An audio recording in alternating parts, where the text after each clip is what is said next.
Hello and welcome to another exciting episode of Life Stories. This time, I'll be regaling you with a tale of how I caused about, we'll say, crap.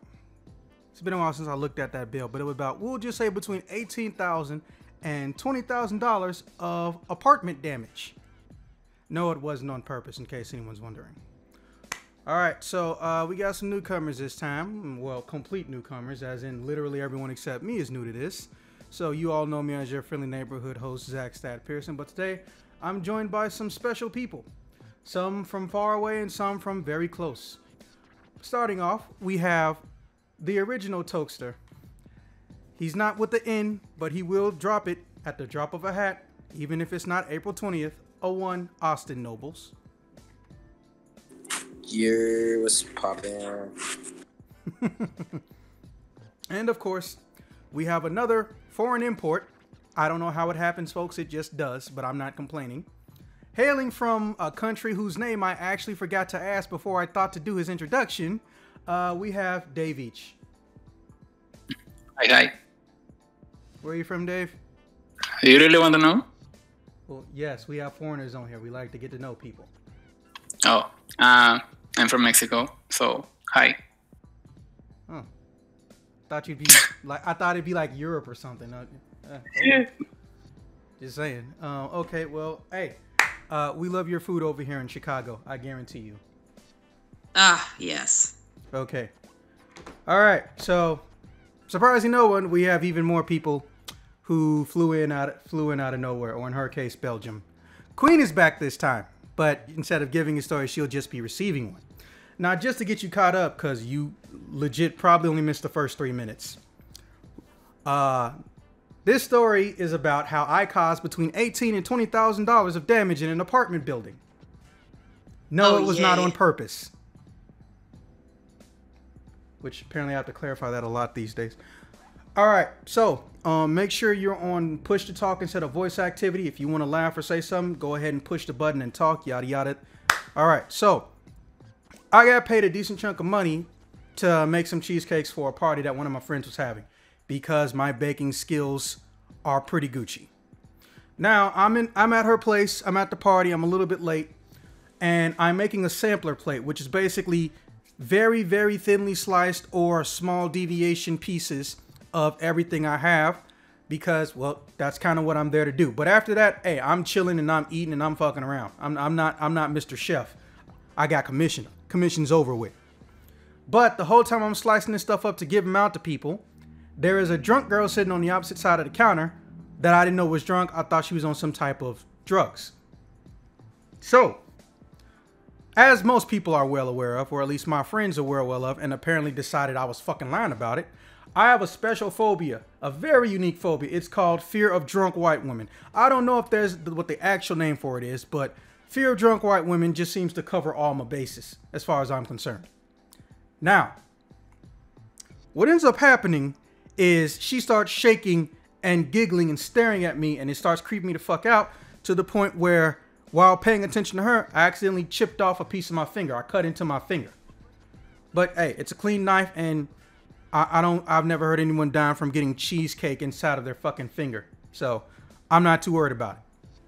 So Julia comes in and asks me, "Oh, are you okay? What happened?" It's like, dude, your friend's been staring at me the whole time. Oh, she has. It's like, no, not in that, not in whatever way you were thinking. I mean, look at her. I think she's on something. Oh yeah, she's on Mike's Hard Mango Lemonade. That's what she's on. It's like, Mike's has a mango lemonade now? It's like, yeah. So we put her right there so she would stay out of trouble. I was like, so you put her where all the sharp objects were and me with the cheesecake thinking she'd stay out of trouble. So she immediately realized, oh, fuck, yeah, we should fix this. So they go to try to lay her down, and they go lay her down. Some people at the party help with this. So I'm having fun. Everything's a good time. And about an hour, 40 minutes later, everybody's about to leave. Right? Then everyone realized, I don't know this drunk girl's name, but for the purpose of the story, she's going to be called Kelly. People don't know how to get Kelly home because Kelly came alone. So a lot of people are a little bit miffed because now no one can tell did she plan this shit on purpose, or is this a genuine accident? Yada, yada, yada with her drunkenness. But Kelly is also recovered, even though everyone's winding down.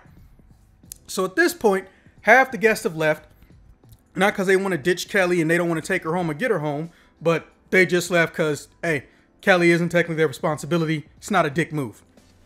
So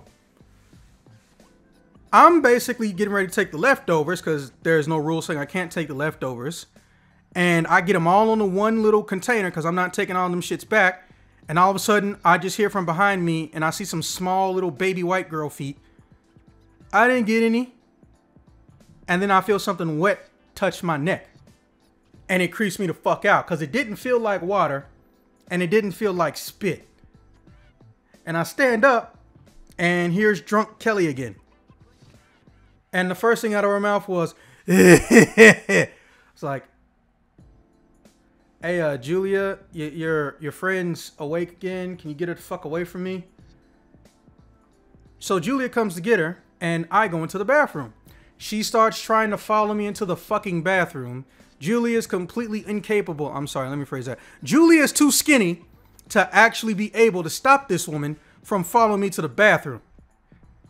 So now I have to hold it in and find somebody to at least hold her long enough so I can go take a dump. I don't know what people's feelings are on open door dumping, but I've never been a fan of that. And she wasn't looking to stand there and watch from the outside. She wanted to be like right up next to me. It was creepy. I don't know what the fuck was going on. Maybe she was liking me because she was drunk, beer goggles, all that shit. Or maybe, I don't know, she thought that I was just some candy man that dispenses cheesecake. I don't fucking know, but it was fucking creepy. So one of the bigger dudes, I don't know the dude's name, but we're going to call him Bobby because Bobby's in this story for quite some time. Bobby shows up and says, do I have permission to lift you? And Julie just says, shut the fuck up. She's drunk. Put her on the couch or something. Which I wanted to say the same thing because I got to take a shit. So I take a shit. Next thing I hear is glass breaking. Now, I know I'm not in trouble because I didn't do it. But once I get out the toilet, I go back outside. What the fuck happened? This girl broke a $3,000 glass table by falling into it. Here's what tripped me out though. She had no scratches on her, but her clothes were slashed up. So all of a sudden I'm just overtaken by this wave of, oh yeah, fear. I can feel my balls receding into that little space that dudes don't know the name of, but we know it's there because we can put our balls in there. I still don't know what the fuck that space is called, but you know what I mean. And I say, you know what? Fuck the cheesecake. I go get my bag. I get my Smash Bros. I get my controllers, and I'm about this bitch. Next thing I know is I hear these walking noises. Julia somehow got out of her shoes, which I don't know how the fuck that happened, but she just starts running towards me and still making that noise, which creeps me the fuck out. But I don't see an elevator at the end of the hall. Then I remembered, man, I took the fucking stairs. So I don't actually know where the elevator is in this thing. Normally with any building, the elevators are in the dead center of every floor, or they're around the corner, or they're in the corners of one of the sides on this floor. I don't know if it's a straight line or if it's a square shape. But remember, this is a building that has exposed piping for when there's a fire because it was retrofitted, and all the people who do the remodelings, they never touch the actual building piping because that's up to management. So I basically just grabbed my ass on top of the piping. And she's just looking around, and I can hear her breathing really fucking weird. I'm thinking to myself, there's no way in fuck this girl just had alcohol. This is fucking weird. So Julia runs out with Bobby. Bobby immediately sees me because he's taller, and he dies fucking laughing right there on the floor. And then Julia's like, what? He points at me. I tell him don't do that. And he's still laughing. And now Kelly can see me. So I'm just like, fuck. And then she starts trying to jump and reach at me. So even I tell Julia, you have to realize she's not just on alcohol. She's only on alcohol. She doesn't do hard drugs. Like, see, that's a very, very specific statement. You said she doesn't do hard drugs. That don't mean she don't do drugs.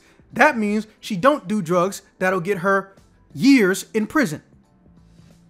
So I said, look, Something is obviously wrong with her, and I start scooching along the piping, and Bobby's laughing his ass off.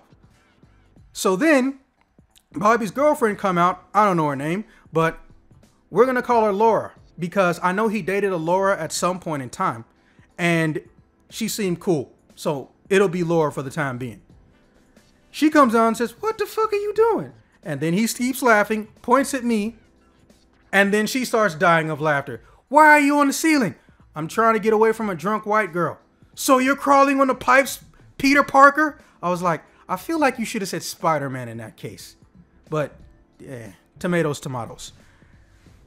She won't stop chasing me. So now Julia can't even hold her back because she's laughing her ass off too. And she keeps trying to jump up and grab my clothes and pull me the fuck down. And I start noting, yeah, this piping is actually pretty good. I'm surprised it can support me. Literally right when I said that, a sound went off in the pipes and they slightly sank down. I was like, oh shit. So then 4 or 5 other people start coming out of the fucking room. And then some other people start coming out in the hallway. But Bob stands up and they can't see what's going down in the further hallway. He lets them know, oh, it's just a drunk person. We got a hold of him. You know, don't worry about nothing. And all of a sudden I just hear a shit ton of laughter. "You're on a pipeline to get away from a white girl?" It's like, okay, I don't know why her being a white girl has anything to do with it. It's really just that she's drunk. So then Julia plays back in her head, wait, didn't you tell me like 5-6 years ago you're scared of drunk white women? It's like, I think that's kind of obvious at this point. So then Julia laughs even harder, goes and gets everyone else still at this motherfucking party to watch this shit. And I'm sitting up here thinking to myself, get her, stop laughing, or don't. Keep laughing, get her the fuck away from me. I'm trying to bounce. Hold on, oh, wait. He was serious about this shit? Apparently. So apparently all the people in the room that I knew thought for years at a time I was lying about being terrified of drunk white women. I was like, then Bobby asked, because this is my first time meeting Bobby, so why are you terrified of drunk white women? Well, I was like, well, besides the fucking obvious, do you know how much shit I'm magically responsible for, I caused, or I'm trying to take advantage of when I am within 3 feet of a drunk white woman, no matter where the fuck they came from? Do you know how many times I've been minding my business in my cell phone or just in a restaurant, I leave, and because there's a drunk white girl near me, I'm responsible for her? I caused it, or someone wants to come up to me and try to beat my ass because they think I'm trying to rape her. Which I find a little bit fucked up. The first time you meet a complete and total stranger, your first thought is, hey, that guy's trying to rape her. That's the world I live in. Because apparently fate decided if I'm within the proximity of 3 feet, I am somehow responsible. I've had to run away from police. I have had to hop 10, 15 foot barbed wire covered gates, go in between a moving truck just to get away from assholes who've decided I'm trying to do something with a drunk white woman that I don't even know, didn't know was there, or in one case literally tripped over because her ass was laying on the fucking floor. So yeah, I'm a little bit scared of being around a drunk white woman. And not that playful drunk she can communicate. I'm talking about that she can't make syllables drunk. Shit's just scary. So, at this point in time, I am at the edge of the pipe. And now everyone's still crowding around, taking photos. Instagram wasn't out back then. Or just recording this shit because no one's going to believe them unless they record it, apparently. And I'm just like, no, seriously, can y'all fucking get her so I can go? Bro, nothing's gonna happen. Just come down. It's like, I know that literally, but mentally, I can't let go of the fucking pipe. So you're just gonna stay there all night? Hell no. She's gonna pass out or I'm gonna smack her with something so I can get the fuck away from her. What are you gonna use? And I was like, fuck. My bag is still sitting by the damn door. So I told somebody, hey, go get my fucking bag. It's like, I'll get your bag when you come down. First thing I heard. So I was like, fuck you, Kelly. Then Julia finally has stopped completely laughing. So she decides she's going to figure out how to carry Kelly physically back to her room. Everyone starts getting sad because this funny and hilarity is over. And I was like, all y'all some hoes. Like, bitch, you know you love me. I don't even know who the fuck said that, but the fact that that was their response was kind of hilarious. That was the only bit of enjoyment I had of it. But let's not forget, what did I say about 5 minutes ago in this story? I heard the pipe in the center make a weird noise and slightly come out where I was, which is what prompted me to move. So I get down off this pipe, and the next thing I hear is do-do-do-do-do-do-do-do. And then pfft, or that sound when you try to plug a sprinkler with your thumb or some shit. So now this entire floor is making it rain.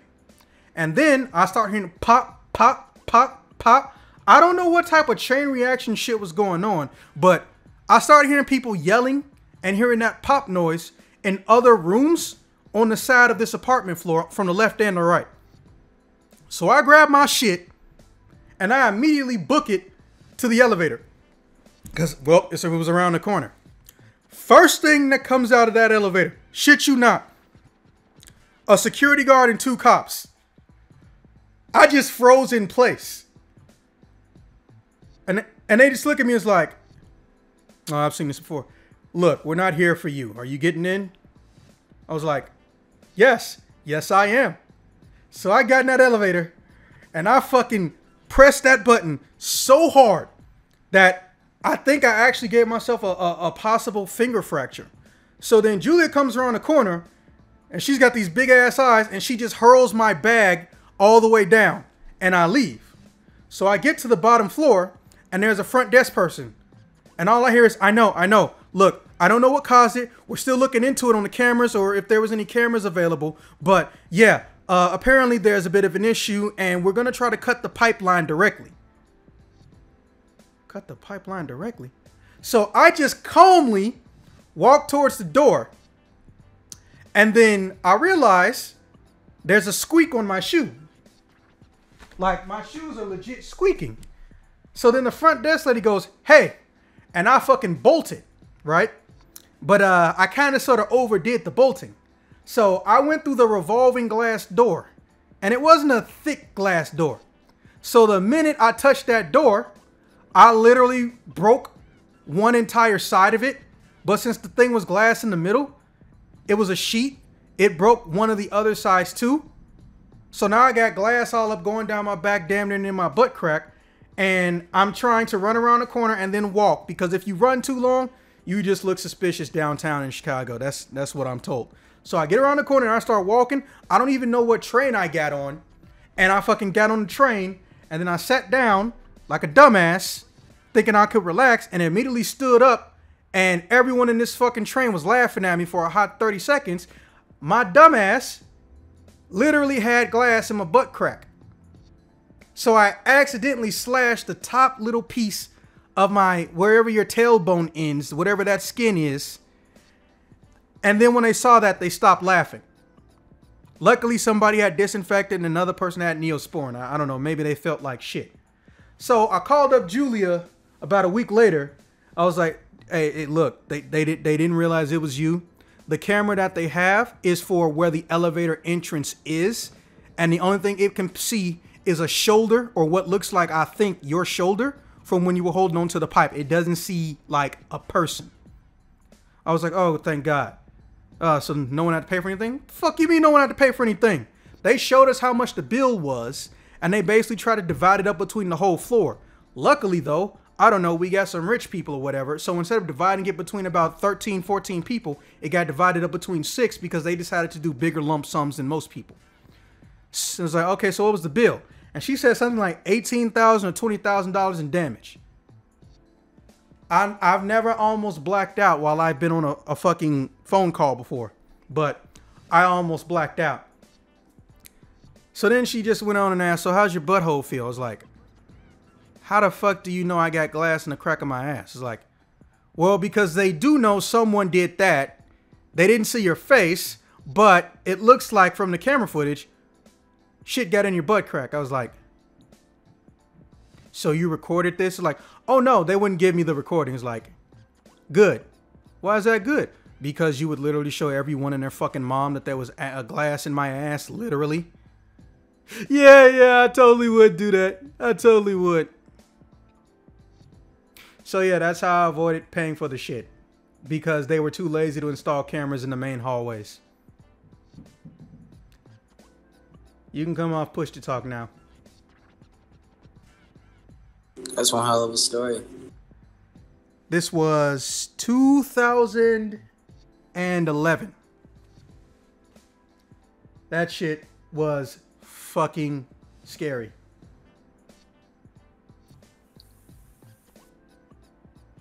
Say something. I'm thinking what to say, but I don't know what to say. It's not the first time I've heard that. You want to add something to Queen, or you still dying from laughter? Yeah, I'm here. Yeah, Jesus Christ. What the hell was that? This is what happens when your friends don't believe you when you tell them you're scared of drunk white women. There were more people recording than helping. Okay, so yeah. Austin, unless you got a story, on to part 2. Wait, there is a part 2 of this? No, part 2 is a different story completely. If a story is extremely, if a story runs extremely short, then we do 2 stories. But at the same time, we got 2 new people, so I was seeing, hey, maybe you guys got a story. Okay, well, I'll just transition to the final story of the day. This one's shorter, but well, it may be funnier, although it's embarrassing. So there'll be time to play 21 questions, as in I want y'all to guess how this shit ended for me. But yeah, let me switch to push to talk. I mean, voice activity. This man got $2,000 up out the city of Chicago. God damn. All right, so does everyone know what Super Smash Bros is, except for Laura, obviously? Yeah, I don't. Austin, Dave, y'all seriously don't know what Super Smash Bros is? Of course. Of course. Okay, all right. So, when Super Smash Bros. For the Wii U came out, this was the first time we got DLC characters. But let's be honest, there was really 2 DLC characters that everyone lost their absolute fucking minds over. And we know who they are. Bayonetta and Cloud Strife. However, there were people who didn't know Cloud Strife was among the number. So one day, at a convention, yes, it's an anime convention. One day at an anime convention, I'm telling my friends about that if you do the limit break of Cloud, which is one of his special moves, and then do any of his other moves, they get stronger. And this random look like a goddamn supermodel girl is like, oh, you guys make PC games? You made a PC game and you put Cloud in? It's like, no, we're talking about Smash Bros. So she goes, Cloud isn't in Smash Bros. I was like, so we all go, yeah, he is. How is he in Smash Bros? Is he DLC? Is like, literally, yes, he's DLC.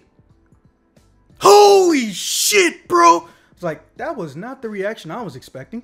So she runs off. She goes and gets her sister or friend, I don't know. And then she's like, Cloud's not in Smash Bros.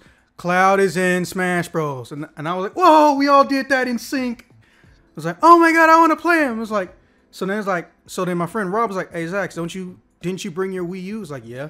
Don't you got Cloud like chilling in the room? Like, yeah, he's in my room. Oh my God, can we go? Can we go? Can we go? I was like, I mean, I don't mind making new friends, but you know, if you're under 18, bitch, we grown. I was like, that's weird. Cause see, if I called you a bitch right now, there'd be some shit. I was like, anyways, all right, well, let's see some IDs, please. I was like, oh, okay, and you know, you could just buy me. It's only $4. Yeah, but I don't have like a Wii U though. I was like, okay. To be fair, nobody got a Wii U. I got a Wii U just because I knew I didn't have to pay full price for the shit. So we go to my room. Now remember, at this point, there's me, 3 of my boys, one of which is Rob, and then it's 2 girls. So I'm in the elevator. I'm facing front. It's a crowded elevator. So I'm just thinking, so what do you want me to call you? I know that sounds like what's your name, but convention rules are different. Or at least when it comes to fucking Animu conventions. Animu conventions is one of the only places I've ever been where no one will ever say their actual fucking name. I don't question it at this point because, you know, if you pry too hard, they think you're trying to steal their identity or do some fucked up shit, which is weird because if I was outside this building and I asked you what your name was, you would not say any of that shit, but I don't question it. So there was like Lily and Debbie. I was like, okay, I know a few Debbies. I even got a cousin named Debbie. He was like, oh, okay, yada, yada, yada. So we get off the elevator. We're going to the rooms. Like, you're in a luxury suite. He's like, well, yeah, we get a luxury suite, but we're smart. We actually save up in advance. So that way, by the time it comes around, you know, we didn't really spend that much just to get the place. And also we cook, so we want a kitchen. I was like, oh, cool. Wait, you have food? It's like, again, a little too excited expression. Like, yeah, like people have food. No, I meant like you cook food. It's like, so I asked, like, how do you think I eat or live? And her friend starts laughing at her, and I was like, ha. So I turned around, I was like, man, these girls are kind of funny. It's like, then I realized I'm the only one. They never got in the elevator. Now, normally, any other, I don't know, man-ho, pimp, pretty boy, whatever, slick motherfucker you want to think of, is thinking, this is the best moment ever. I'm thinking, did they wait for another elevator? Are they coming? It's like, hey, did Rob and the other guys get on the elevator? No, it's just us. I was like, oh. So I'm like, oh shit. I need to be on my P's and toes and dot my I's and cross my T's, which basically is North American for I need to make sure I don't fuck up, because the last thing you want, especially if it's a convention you go to frequently, is anybody to say, that guy tried some fucked up shit with me when he got me into his room or some other shit like that. Because I ain't trying to fuck these girls. I like playing Smash Bros. I don't care who I play with. If you smash, we gonna smash. Yes, I realize how that sounds now that I say it out loud. Anyways, so I just went and said, hey, just so we're clear, you know, I'm gonna put the lock on the outside so that way, you know, you can come and go freely and you don't have to worry about anything. And yeah, it should just be me in the room since they're not coming up. So then they just stop, look at me, look at each other,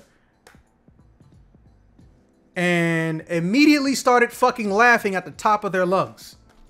Now, I'm not an expert in woman. No man truly is, and if he says he is, he's only talking about ass, not the psychology of a woman. I have no idea how to fucking interpret what I'm seeing. I have no idea what the fuck I'm supposed to think. Austin, what would you be thinking in this situation at this point? I just be cooling. I just be like, oh, this is what they trying to do. Definitely not on that. As soon as I boot up the system, if they not, you know, trying to play Smash, I'm gonna go back to wherever my friends are. Yeah, Common sense. Yeah, it just tripped me. Like, I don't want, like, why the fuck are they laughing? So I'm like, hey, here's the room. Holy shit, bro. I don't know. This Debbie has some very interesting reactions, not just for a woman, but in general. So we started playing Smash. Everybody except me is Cloud. Not because I think Cloud sucks, but 3 people using the same character in Smash feels kind of boring to me. So it dawned on me, my adrenaline high has worn off. I'm actually fucking sleepy. I was like, oh shit, Hey, I'm gonna make a call real quick. So I kneel down in the kitchen behind the counter and I call up my homie Rob. And I try to tell her, like, Rob, what the fuck happened, bro? Did y'all just get stuck in the elevator line? Because there's always a line for an elevator, especially if it goes into rooms. It's like, no, we had a panel we wanted to go to. We wanted to do other shit in the convention. There's a DJ playing tonight. I was like, so y'all just thought to abandon me with these 2 girls? I was like, why are you trying to make me think you're gay? Listen to what you just said right now. So I was like, Rob, listen, these are strangers. Wait, you don't know them? I was like, no, I don't know them. Oh. Well, I mean, I guess I can come through or some shit. Like, dude, please, I am terrified. Like, what are you scared of? You're not scared of women? It's like, most of them? No. Brazilian women terrify me. But in that I want to marry you kind of way, and they ain't Brazilians. Like, so what the fuck is the problem? It's like, I'm in a hotel room alone with two girls that I don't know, and if I say the wrong thing at any point in time, or even imply something that they interpret wrong, oh yeah. I was like, I don't understand how the fuck he forgot this shit, because first of all, this has happened to him before. So Rob comes up, and we got 4-player Smash situation going on. We do some fun shit, and 30, 40 minutes later, I'm like, hey, thanks for coming. I'm actually kind of sleepy. I was like, and Rob's like, oh no, you can go to sleep, bro. I mean, I'm playing the game now. I'm gonna stay here. I was like, oh, okay. He's like, hey, it was nice meeting you all. Let yourselves out when it's time to go. Okay. All right. So I don't know what happens, but when I was nodding off, it's 10:35.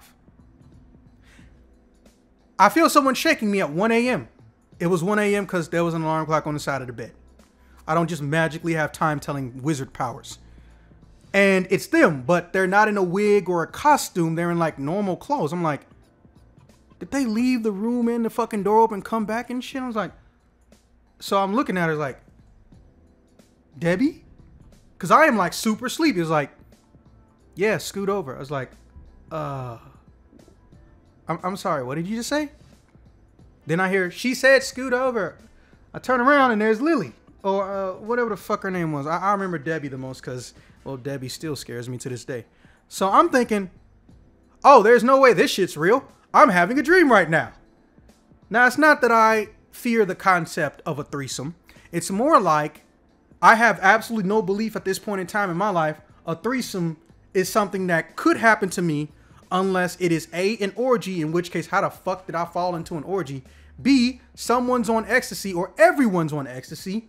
Or C, I don't know, whoever I'm dating is a twin and they do that scary, creepy shit that actually terrifies me. And I got drunk and my girlfriend convinced me to do it. But I didn't have a girlfriend at this point in time. And at this point in time, I can assure you, much like right now, I am a 5 out of 10. I am the definition of fucking average. Not my dick, but my face. So I'm just thinking to myself, this is not real. But then they start taking my fucking clothes off. But I'm still fucking sleepy. So now my heart is racing, but my mind is saying, hey, nigga, we going to bed. Fuck you. So then I nod off, or I think I nod off. And then I feel somebody slap me on the chest. And I wake up for like 5 seconds like, oh, he really is sleepy. And I go back to bed. Then I wake up because apparently Smash Bros. Had been moved into the bedroom TV instead of the living room TV. And then they just look at me and wave and I go back to sleep. Then I wake the fuck up and it's 8:35. So I go out in the hallway. I mean, not the hallway. I go out in the living room. I look around. Nothing's missing. But Smash Bros. Is hooked up to my bedroom TV. So I don't know what the fuck happened. And my first thought was, did I get fucked in my sleep? Or did I dream a threesome and shit? But there was a sticky note on my cell phone. And I called the first number on there. I was like, hello? Oh, hey, you're awake now. I was like, Debbie? Oh, hey, Debbie. Man, I had some weird ass dreams. Like, oh, yeah, I can tell you had a weird dream. It was like, okay. Well, it was nice meeting you and whatnot. And, if you're ever, in the neighborhood or you just want to chill at a con again sometime, let me know. I don't know how far away this state is from me. I was like, oh, you're from Illinois? I was like, yeah, I'm from Illinois. I was like, oh, we're from Illinois. I was like, oh, cool. I was like, oh, well, hey, why don't you give me some of your gamer IDs and stuff? All right, I'm going to text them to you, blah, blah, blah.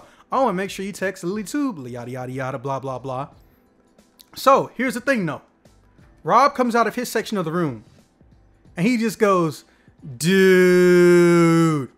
And he high fives and he's like, what are we doing? I was like, what are we doing? No, no, no, my friend. What did you do last night? It's like, I ain't do nothing last night.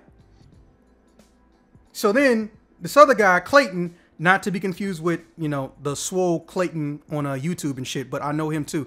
He was like, yeah, funny. What did you do last night? I was like, okay, so how'd it go? I was like, what the fuck are y'all talking about?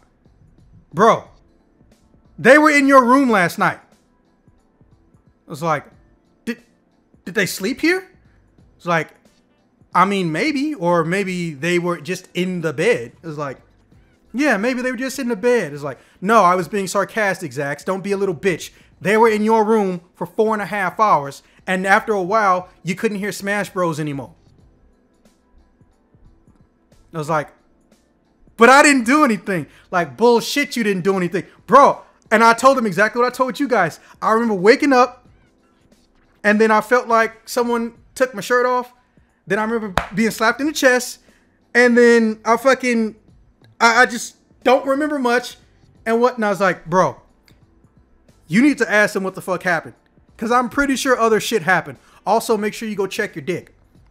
For the lady in the audience, sometimes a dick feels different after you got some ass. So, yeah. I don't know how to describe it because, well, you ain't got one. But that's the best I can tell you. Sometimes your dick feels different, not in a bad way, after having sex.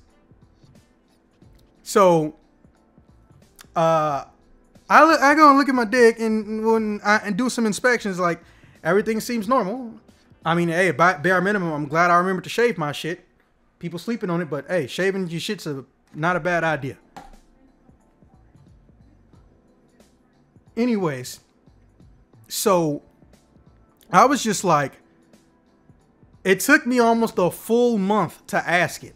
So I was like, hey, Debbie, and I'm doing this in a text. So when we were at the convention, yeah, did you guys come in my room? It's like, hold on. I was like, well, that sounds ominous. So then the text turned into a group chat. And you know, when you're in a group chat, you don't see the names, you see the numbers. I'm assuming this is Lily. It's like, hey, this is Lily. Like, you gonna have to remember my name one day. It's like, I'm so sorry. Debbie's hotter than you. But anyways, so I was just like, so y'all were in my actual room at the convention, right? Yeah. He remembers. It's like, no, I don't remember. I kind of need you guys to fill in some blanks, please. Because I remember falling asleep and you two playing Smash in my room. Oh, yeah, we played Smash.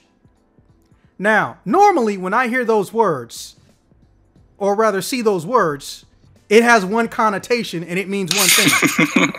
But in this case, there's some double entendre shit going on. I was like, okay, so when you say, yeah, we played Smash, all right, what exactly do you mean by that? It's like, so then Debbie's like, what do you think it means? And I was like, hey, listen, I don't actually know what happened.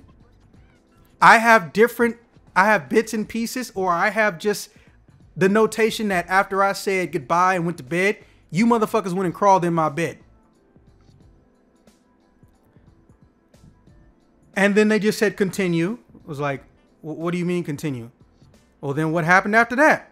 I was like, I'm asking you. So then Debbie's like, you're no fun. Hey, we're going to be in the city next week. You want to come visit? The end. So, did I sleep through a threesome? Did they have sex next to me in my own fucking bed? I think it's the latter.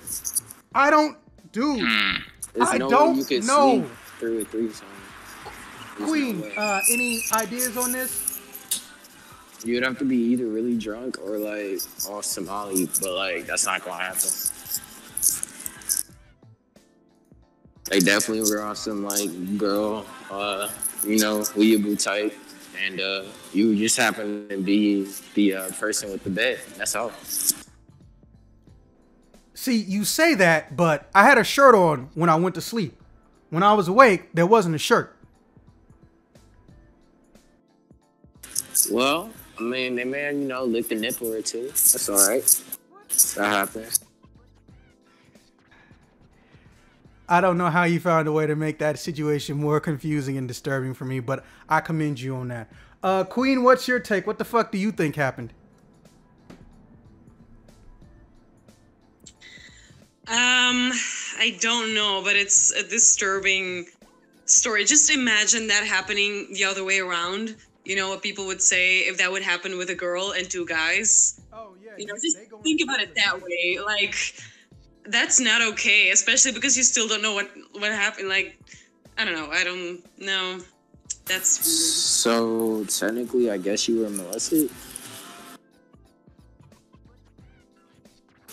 I mean, yeah, that's the thing. I don't know. I have my own like opinion because I think it's really crazy how our society is so okay with like, you know, like everything. And I'm not saying that, you know, it shouldn't be okay. I just think when it comes to the topic of like sex in general, there's a definite duality and nobody talks about the other side. And it's like there's hella people. Duality within that double standard.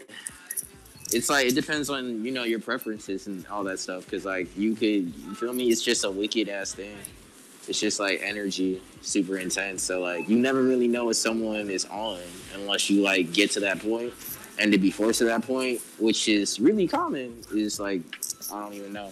Nobody talks about it, so there's no way to go about it, you know?